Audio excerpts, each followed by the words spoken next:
ba ito yung teddy bear ni Marian? Oh, sabi ni Mami, andito lang yung teddy bear ko sa basurahan. Eh, bakit nawala? Nasaan na kayo si Queenie? Ate, nakita niyo po ba yung teddy bear dito? Ay, ang teddy bear? Oo, nakita ko. Kinuha ng bata. Pumunta siya doon, oh. Sige po, salamat. Pangit naman tong teddy bear na to. Ew, ang pangit naman tong teddy bear na to. Aray, nasasaktan ako. Sino yung nagsasalita? Ako, bata. Hi, teddy bear nagsasalita. Nasasaktan ako. Huwag mo kong sakalin. Papatayin kita, hindi ka naman totoo. Aray! Marian, tulungan mo ako. Hindi ako makahinga. Marian!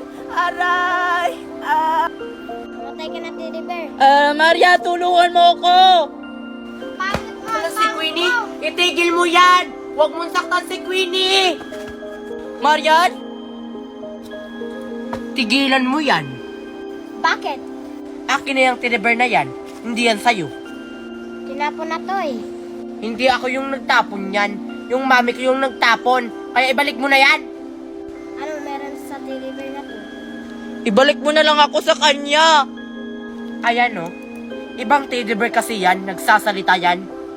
Ibalik mo na ako, tsaka na bata. Nagsasalita ka pala? Oo, kanina pa ako nagsasalita. Bingi ka yata. Kaya ibalik mo na ako. Kay Marian. Ibalik mo na yan sa akin, bata. Baka ano pang gawin niya sa'yo.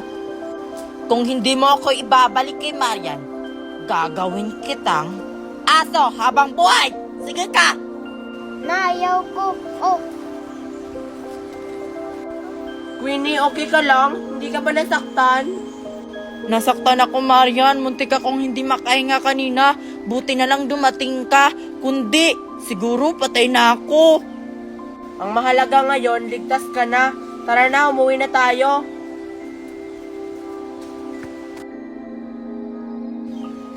nagsasalita ang teddy bear?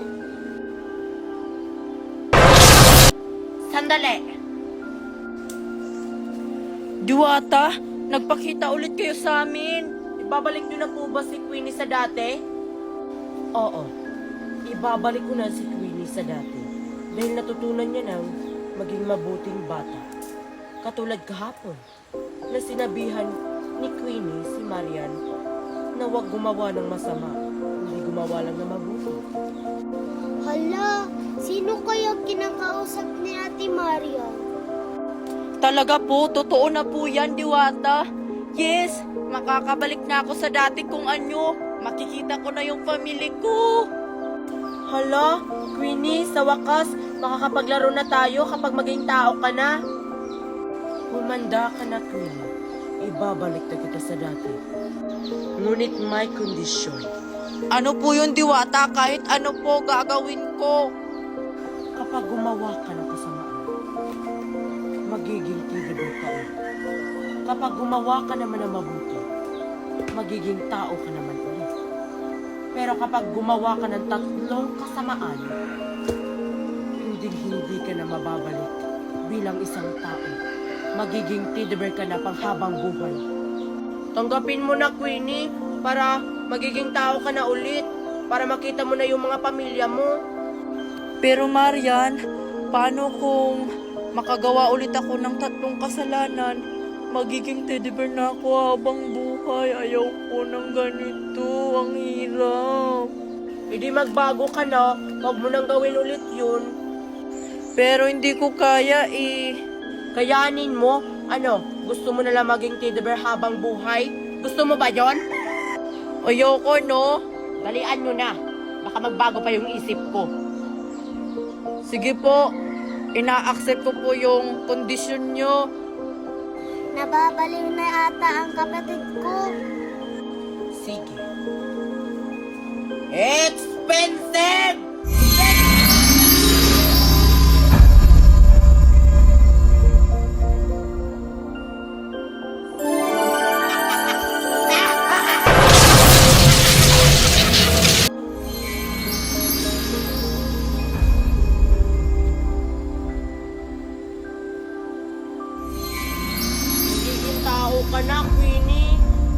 nga, excited na ako, Marian.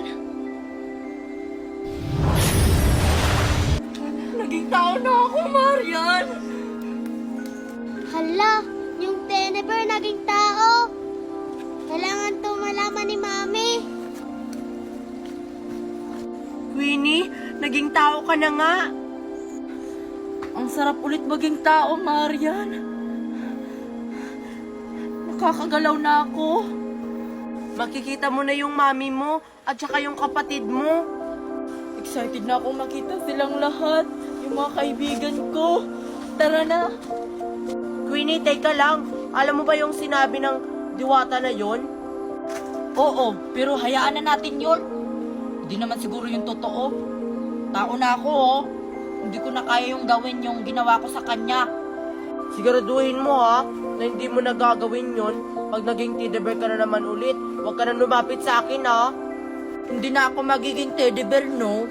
Hindi ko na yung gagawin. Mabait na ako kasi naging tao na ako. Talaga? Oo, kaya tara na. Excited na akong umuwi sa amin. Tara na. Alala ako kay Queenie. Parang walang nagbago sa kanya.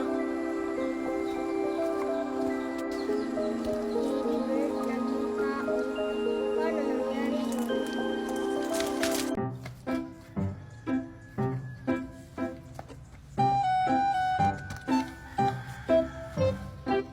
Sumuko ka na, Nicole! Napapaligiran ka na namin! Hindi ako susuko, Queenie! Kahit anumang mangyari! Kahit buhay ko pang kapalit! Hindi ka talaga susuko, Nicole? Sige, pagbibigyan kita!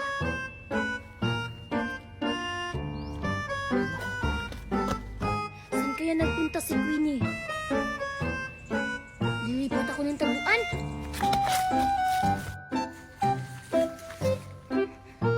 O paano yan ngayon, Queenie? Naunahan na kita. Wala ka ng takas. Ang daya-daya mo naman, Joshua. Inunahan mo ako. Di kita kasi agad nakita eh. Yan yung akala mo. Padalos-dalos ka kasi. Hala! Matatalo na ata si Joshua. Kailangan ko siyang tulungan. Queenie! Bitawan mo si Joshua kung ayaw kitang barilin. Akong nauna sa'yo, Queenie. Kaya wag mo akong unahan. Ano ba yan? Huwag na nga lang tayo maglaro nito. Wala namang bida dito sa nilalaro natin. Mas mabuti pa, hindi naman magandang laruin tong baril-barilan. Kung iba na lang laruin natin. Nagsisimula na tayo. Ituloy na lang natin to. Paano yan? Wala kasi tayong kalaban. Maganda kasi dito kapag nandito si na Mercy at saka si AJ. Para tatlo tayo kakampi tapos silang dalawa yung kalaban. Wala nga sila. Tara na nga, iba na lang yung laruin natin kasi nakakaboring laruin tong baril-barilan. Ano namang lalaruin natin, Joshua? Wala na tayong maisip na laro eh. Meron pa kaya? Mas mabuting pang magtago-taguan na lang tayo. Sayang, bumili pa naman ako ng baril para makasali ng larong to. Favorite ko kasi tong laro. Nakikita ko to sa Batang Quiapo. Sa ibang araw na lang tayo maglaro. May ibang araw pa naman. Tara, iba na lang laruin natin yung sinabi ni Joshua, yung tago-taguan. Sige na nga, sa susunod na lang. Tara na, Joshua. Ting! Ang tagal naman ni Wednesday. Kanina pa tayo nag-aantay dito. Hala, si Queenie. Hawak niya yung kabayo ni Wednesday. Ano ba tong klaseng kabayo to? Ang bigat naman. Iwan ko muna. Ikaw, Ting. Hanapin ko muna si Wednesday. Hala, iniwan ni Queenie ang kabayo ni Wednesday. Siguro nililigaw niya yun. Kukunin ko na lang nga. Halika, Ting. Parang wala naman si Wednesday sa bahay nila. Pabalikan ko na nga lang si Ting. Ting! Ting! Hala, nakatakas na naman si Ting. Patay lagot ako nito kay Wednesday. Hanapin ko na nga lang. Ang bigat-bigat naman ng kabayo ni Wednesday. Saka ang laki-laki pa. Saan ko kaya pwede ito ilagay? Ay, doon na lang sa lamesa. Diyan ka lang muna ha. Magkahanap muna ako ng pagkain. Hala, Ting! Ting! Balik ka dito! Asa na ba yung si Ting ay? Balik ka dito, Ting! Parang boses ni Mima yun ah. Tapos hinahanap niya si Ting? Lo? Mimay? Nasa'yo pala si Ting? Oh, mabuti naman at nahabol kita. Queenie? Bakit nasa'yo ang kabayo ni Wednesday? Ninakaw mo no? Hindi ah. Ikaw siguro kasi nakita kitang hawak mo siya kanina tapos niligaw mo. Hindi ah. Nilagay ko lang si Ting doon sa may kahoy kasi pinuntahan ko si Wednesday sa bahay nila kasi isa sa uli ko na yan. Isa sa uli. Nililigaw mo nga tong kabayo ni Wednesday. Ako na nga lang magsasauli nito. Baka mawala pa ulit. Tara na nga, Ting.